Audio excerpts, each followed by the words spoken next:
फिर बोलने लगे अरे पर्स गिर गया मेरा, मतलब कहाँ गिरा, गाड़ी में देखने लगे।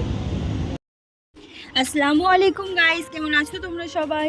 তো আজকে মিনি ব্লগটি আমি এখন থেকে স্টার্ট করছি। তো সকাল সকাল ঘুম থেকে উঠেই একেবারে রান্নাবান্নার দিকে চলে আসলাম। মানে রান্নাবান্না বলতে কি সকালের নাস্তা রেডি করছি, কারণ বর যাবে একটু টিকিট বানানোর জন্য। আমরা 2 বছর পর বাড়িতে যাব, তো খুব এক্সাইটেড লাগছে নিজেদেরকে। তো তার জন্য একটু তাড়াতাড়ি করে আমরা নাস্তা ফাস্তা বানিয়ে রেডি হয়ে নিচ্ছি। আমি যাব না, বর একাই যাবে আজকে। আজ আমাদের সাথে এমনই একটা অঘটন ঘটে গিয়েছে, সে আর কি বলবো। মানে সকাল থেকে যতটা আনন্দ পেয়েছি, কিছুক্ষণের মধ্যে সে আনন্দ আর ছিল না। তো পার্স হারিয়ে গিয়েছিল, অটো রিক্সাতে পড়ে গিয়েছিলো, আমি শর্টকাটেই বলছি। তো অটো রিক্সাতে পড়ে যাওয়ার পরে অনেক খোঁজাখুঁজি করেছিল, কিন্তু পায়নি। কারণ পাবে কি করে, পার্স যে কারোর হাতে চলে গিয়েছে, কেউ যে তুলে নিয়েছে, তাহলে পাওয়াটা যাবে কি করে।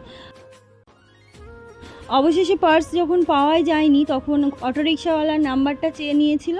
কারণ বলেছিল যদি তোমাকে কেউ পার্স ফেরত দেয় যে তোমার অটোতে এইটা পেয়েছি তুমি নাও, তাহলে তুমি আমাকে কল করবে। এই হিসাবে নাম্বারটা নিয়ে এসেছিল আমার বর। তারপরে ওনার নাম্বারটা নিয়ে 1 থেকে 1.5 ঘন্টা পরে ঘরে এসে একটু রেস্ট করেও ওকে ফোন করেছে, রিক্সাওয়ালাকে ফোন করে বলছে যে আমি পুলিশ স্টেশনে আছি। তো পুলিশ বলছে যে যে রিক্সাতে এসেছিলে সেই রিক্সাওয়ালাকে ডেকে আনো, না হয় তার নাম্বারটা জোগাড় করে নিয়ে এসো। তো তোমার নাম্বার তো আমার কাছে আছে, আমি কি দিতে পারি নাম্বারটা?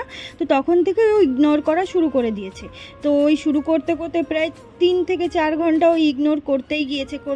তো ততক্ষণে আমরা জেনে গিয়েছি যে পার্স আর কেউ নেয়নি, ওর কাছে আছে, কিংবা অন্য কেউ পেয়েছিল, সে ওর কাছে দিয়ে গিয়েছে। কিছু একটা হবে, তো তোমরাই শুনে নাও ওর মুখ থেকে। छुट्टा करा रहा था, मेरे को बोलने लगे थे पर्स गिर गया मेरा, मतलब कहाँ गिरा, गाड़ी में देखने लगे, फिर बाद में रोड पे देखने लगे तो स्टेशन के इधर ही ऊपर एटीएम के इधर, तो वहाँ नहीं मिल रहा था।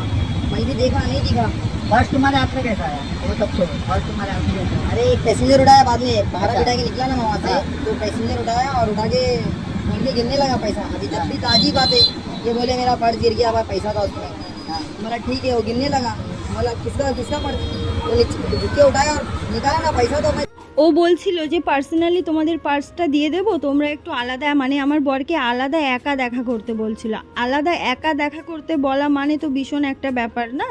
তো তার জন্য আমরা আর বেশিক্ষণ দেরি না করে পুলিশ স্টেশনে চলে এসেছিলাম। পুলিশ স্টেশনে আসার পরে পুরোটা বললাম, বলার পরে ও তো কাকুতি মিনতি করছে যে আমি পার্স নিইনি, অন্য একজন নিয়েছিল, তার কাছ থেকে আমি ছিনিয়ে নিয়ে আমার কাছে রেখে দিয়েছি।